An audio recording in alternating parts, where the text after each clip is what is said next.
G'day YouTube and welcome to my ultimate guide for diamond hunting in Call of the Wild. In today's video, I hope to help you shoot either your next diamond or even the great one. Instead of just explaining to you what you need to do, I thought it would be a better idea to show you. All you need to do right now though is sit back, relax and enjoy.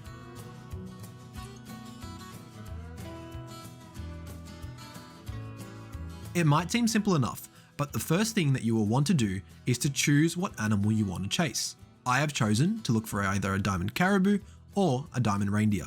The next thing I will need to do is a little bit of research on my desired animal. Now, I don't want you getting too worried. You won't be writing a whole essay on your animal. You will just need to learn a few things to help you find more of them and hopefully that diamond you are chasing. The first thing that I will need to do is to work out what loadout I will use on my hunt. I always check a guide which I will have in my Discord that will help me narrow down what weapons I can use to attain a full harvest. This is extremely important because you don't want to be that guy that missed out on a diamond moose because you shot it with a 22. Now it looks like I can use the 3006 on these animals, so that will be my weapon of choice. With my weapon sorted, I will now look at what maps these animals are on. According to this guide, I can find caribou and reindeer at Medved Taiga and Yukon Valley. This guide is also super helpful and even tells me the need zone times of these animals. I recommend looking for the drinking need zone times as it's typically the easiest to find on maps. This guide is telling me that I can find reindeer drinking at Medved from 5 to 9 AM and 5 to 9 PM. It also states that I can find caribou drinking in the Yukon Valley at 5 to 9 AM and 5 to 9 PM. Even though I now know what time caribou and reindeer drink, I still need to find out where they drink. I can find this information through these hot zone maps that I have linked in my Discord. With this information on need zones and animal hotspots, I am now able to plan my hunt to make sure that I am hunting as efficiently as possible. I will be doing this by checking as many need zones as I can in as little time as possible. If you can find this information, you are able to give yourself a better chance at finding more animals way before you even load into the map.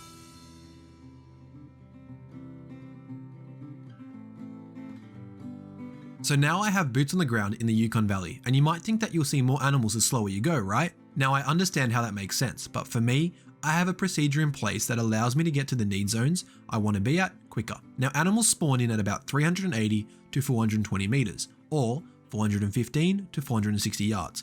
So assuming that the animals have already gotten to their need zones, I will drive an ATV until about 450 meters or 490 yards, then hop off and run till I'm about 200 meters or 220 yards away, where I will then walk and crouch into the zone. Keep in mind though that a few maps seem to have different mechanics when it comes to sound, so if you aren't finding those animals in those need zones, try safer methods until you can find the right balance between fast and stealthy. You would 100% be right in thinking that this will definitely scare off most animals until you are walking to your zone, but I find that I don't scare too many animals at the zone I'm approaching, and it allows me to check out these need zones faster, allowing me to either head to another zone or to jump into a different multiplayer lobby whilst maximizing the amount of animals I see.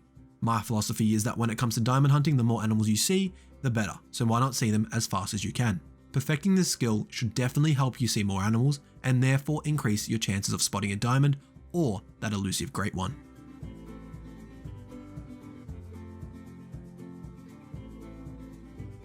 This point definitely sounds like it contradicts my last one about getting to places fast, but it relates to the diamond hunt overall and not exactly movement.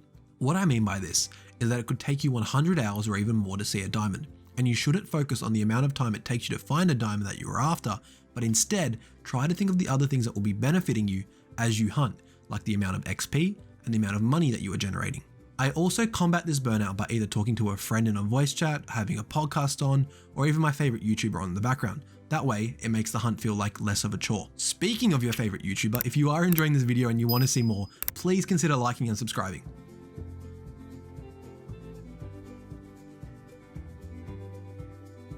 Not much would be worse than finding your diamond animal straight away and shooting it only to have it run off from a bad shot, never to be seen again. Before you head out on your hunt, you should definitely double check to see where the vital organs are on your animals, and make sure that the shot you take is one that you are comfortable taking.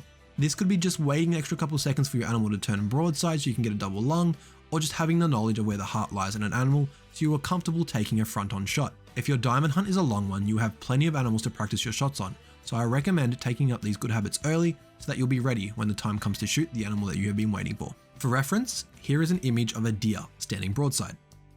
For quadrupeds, which are animals that walk on fours like deer, goats, bears, cats and so on, I try to hit them in around this red area as it usually hits a lung. If you are able to hit your diamond potential animal in the right spot with the right weapon, you will ensure that it won't drop its score. Also, remember to hit it only a maximum of 2 times, as 3 or more shots will reduce the score.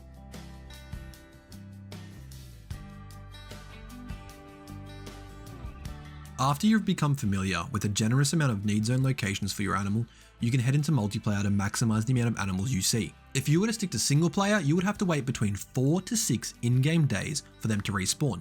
But keep in mind, that's still only an estimate, as we don't actually have the true information on how animals respawn.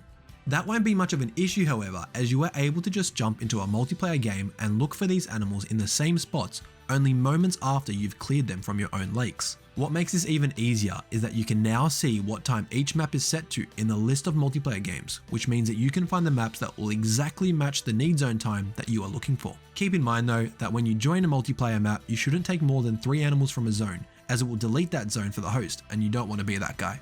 One last tip for multiplayer games is don't tell anyone you've shot a diamond until you harvest it, as they might kick you from the server so that they can take it from themselves.